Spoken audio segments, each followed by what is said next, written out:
औलाद का मोह। दिलीप और सुधांशु नाम के दो भाई थे। दिलीप की शादी कावेरी के साथ हुई और सुधांशु की शादी माया के साथ। शादी के बाद दोनों भाई अपनी अपनी पत्नी के साथ खुशी खुशी रहा करते थे। दोनों भाइयों के परिवार एक ही घर में रहता था। साथ में खाना, साथ में घूमना, कुल मिलाकर दोनों भाइयों का परिवार खुशहाल परिवार था। कुछ सालों के बाद दिलीप की पत्नी कावेरी को एक बेटा हुआ। भैया, आज मैं बहुत खुश हूँ। चाचा बन गया हूँ मैं। हाँ भाई साहब, इस बच्चे के घर में आने से तो रौनक आ गई है। मैं सबको बताऊंगी कि मैं तो चाची बन गई हूँ, चाची। तुम दोनों कितने अच्छे हो। हमारे बच्चे के आने से ऐसे खुश हो रहे हो जैसे ये बच्चा तुम्हारा ही हो। बस भैया, अब आपका बेटा इस दुनिया में आ गया ना, हम भी कोशिश करेंगे कि हमारा भी बच्चा जल्दी से इस दुनिया में आ जाए। और फिर आपका और हमारा बच्चा दोनों मिलकर दिन भर घर के आंगन में खेला करेंगे। कितना मजा आएगा ना। सच कहती हो माया, मैं भी उसी दिन का इंतजार कर रही हूँ जब तुम्हारी भी गोद भर जाएगी और मेरे बेटे को एक छोटा भाई या बहन मिल जाएगी। 1 साल बीत जाता है। दिलीप और कावेरी का बेटा अब 1 साल का हो चुका था, लेकिन सुधांशु और माया की कोई औलाद नहीं होती। माया, लगता है कि हमारी जिंदगी में बच्चे का सुख ही नहीं है। ऐसा क्यों कहते हैं? दिलीप भाई साहब का बेटा भी तो हमारा ही बेटा है ना। तुम्हारी बात बिल्कुल ठीक है माया, लेकिन फिर भी हमारा खुद का एक बच्चा होता तो कितना अच्छा होता। हाँ, कावेरी भाभी भी हमेशा कहती हैं उन्हें अपने बेटे के लिए एक छोटा भाई या बहन चाहिए। लेकिन देखिए ना, हमारी तो किस्मत ही कितनी खराब है। हमारे तो सारे ट्रीटमेंट भी फेल हो चुके हैं। डॉक्टर ने भी साफ साफ कह दिया है कि तुम कभी माँ नहीं बन सकती। वही तो सुधांशु, बहुत बुरी किस्मत है हमारी। लेकिन माया, हम अपनी किस्मत को इतना क्यों कोस रहे हैं? हम दिलीप भाई साहब के बेटे को अपने बेटे की तरह ही प्यार कर सकते हैं ना। हाँ जी, बिल्कुल सच कहा। मैं भी वैसा कर सकती हूँ। चाची हूँ, उसे छोटी माँ का प्यार नहीं दूंगी क्या? कुछ दिनों के बाद दिलीप का एक दोस्त दिलीप से मिलने के लिए आता है। अरे क्या बात है दिलीप, बधाई हो बधाई। और घर तो काफी बड़ा है तुम्हारा। वैसे तुमने अपने बेटे के बारे में क्या सोचा है? भैया, और क्या सोचेंगे, बस उसे पढ़ा लिखा कर अफसर बनाएंगे, उसकी पढ़ाई पर खर्च करेंगे। अरे भाभी, आपकी तो इतनी सारी प्रॉपर्टी है, आपको किस बात की चिंता? ले देकर एक बेटा ही तो है। अरे नहीं दोस्त, तुम गलत समझ रहे हो। इस घर में मैं और मेरा छोटा भाई दोनों रहते हैं। इस घर का आधा हिस्सा मेरे छोटे भाई का है। अच्छा, कितने बच्चे हैं तुम्हारे छोटे भाई के? भैया, उनके साथ ना कुछ प्रॉब्लम है। मेरी देवरानी कभी माँ नहीं बन सकती। अरे फिर किस बात की चिंता?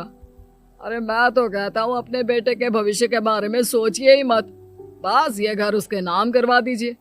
देखिए, आपके भाई का भी कोई बच्चा नहीं है तो सब कुछ आपके बेटे को ही मिलना चाहिए।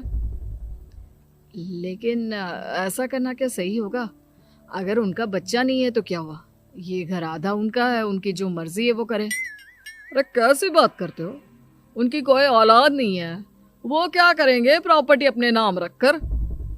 हाँ, वैसे भाई साहब, आपकी बात तो बिल्कुल सही है। अब जो कुछ भी है वो हमारे बेटे का ही तो है। आखिर वही तो इस घर के वंश को आगे बढ़ाएगा। मैं कल ही देवर जी से बात करती हूँ।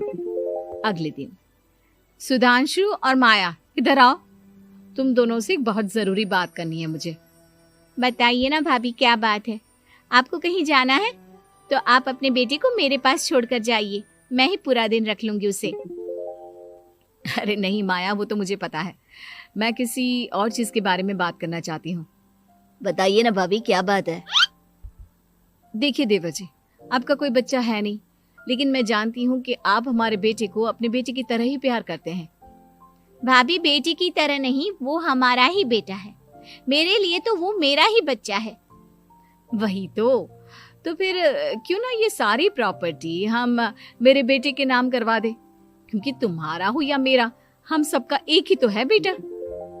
लेकिन भाभी, अभी तो वो सिर्फ 1 साल का है। अभी से प्रॉपर्टी उसके नाम करवाने का क्या मतलब है? देखिए देवर जी, जो काम जितना जल्दी हो जाए ना उतना अच्छा। आने वाले वक्त का क्या भरोसा। भाभी भरोसा क्यों नहीं, हम तो हमेशा आपके बेटे को माँ बाप की तरह ही प्यार करेंगे। हाँ, लेकिन फिर भी मैं चाहती हूँ कि ये सारी प्रॉपर्टी मेरे बेटे के नाम हो जाए। अब मुझे नहीं लगता तुम दोनों को इसमें कोई भी परेशानी होगी, है ना?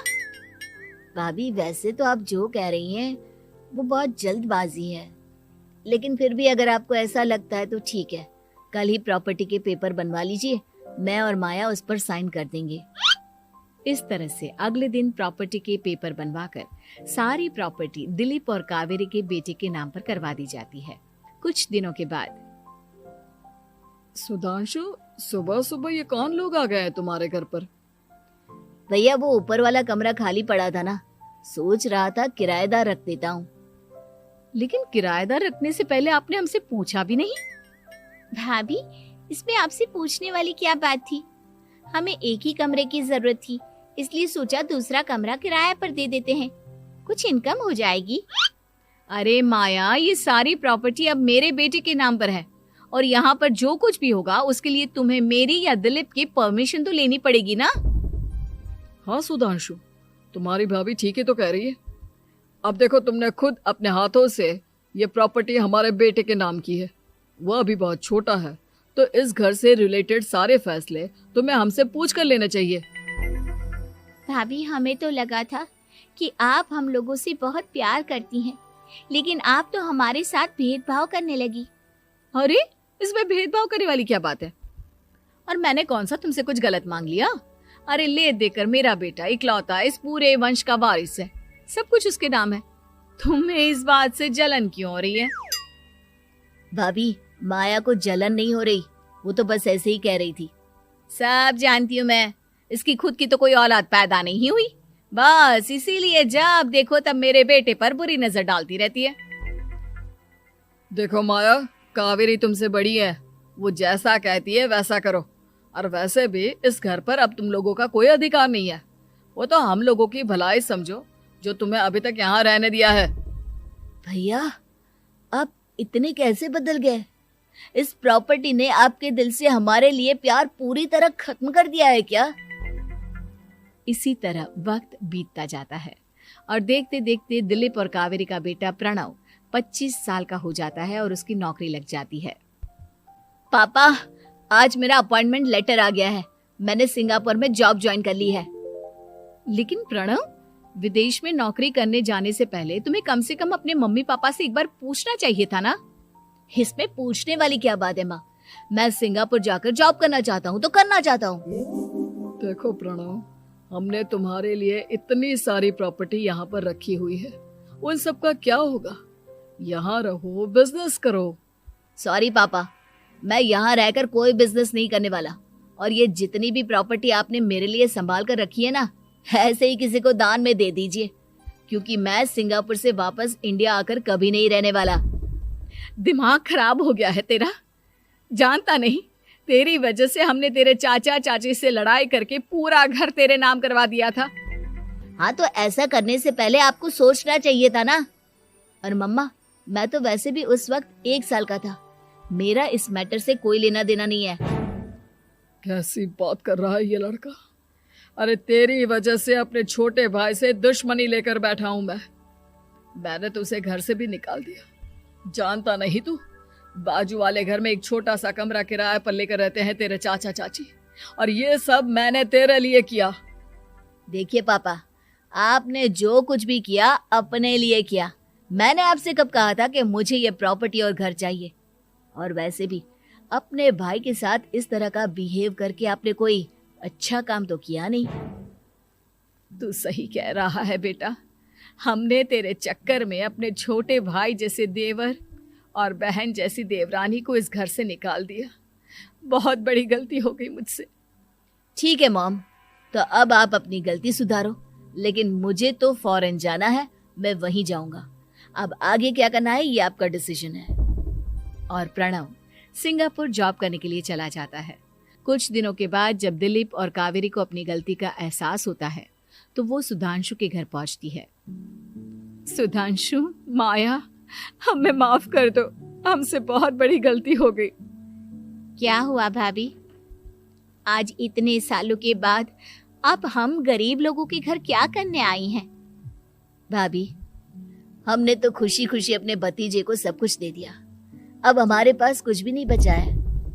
भाई मुझसे बहुत बड़ी गलती हो गई, जो तेरे जैसे भाई को मैंने प्रॉपर्टी के चक्कर में घर से निकाला, और जिसके लिए मैंने ये सब कुछ किया वो खुद ही विदेश चला गया।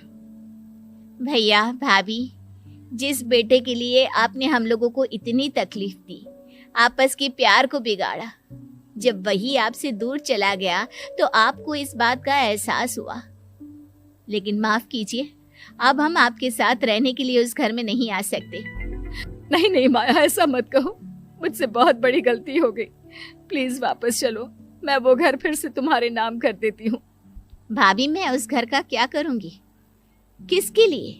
मेरा कोई बच्चा नहीं, मैं तो बस जिंदगी भर आप लोगों के साथ प्यार से रहना चाहती थी, प्रणव को अपने बेटे की तरह प्यार करना चाहती थी, लेकिन आपने मुझसे वो अधिकार छीन लिया।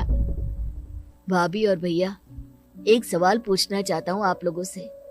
जो बच्चा कुछ ही दिन पहले दुनिया में आया हो, जिस बच्चे के भविष्य का आपको पता ही ना हो, उसके लिए अपने पुराने रिश्तों को तोड़ देना, अपने सगे रिश्तेदारों से दुश्मनी मोल लेना, उनके साथ झगड़ा करना, उनकी बेइज्जती करना, क्या ये सही है?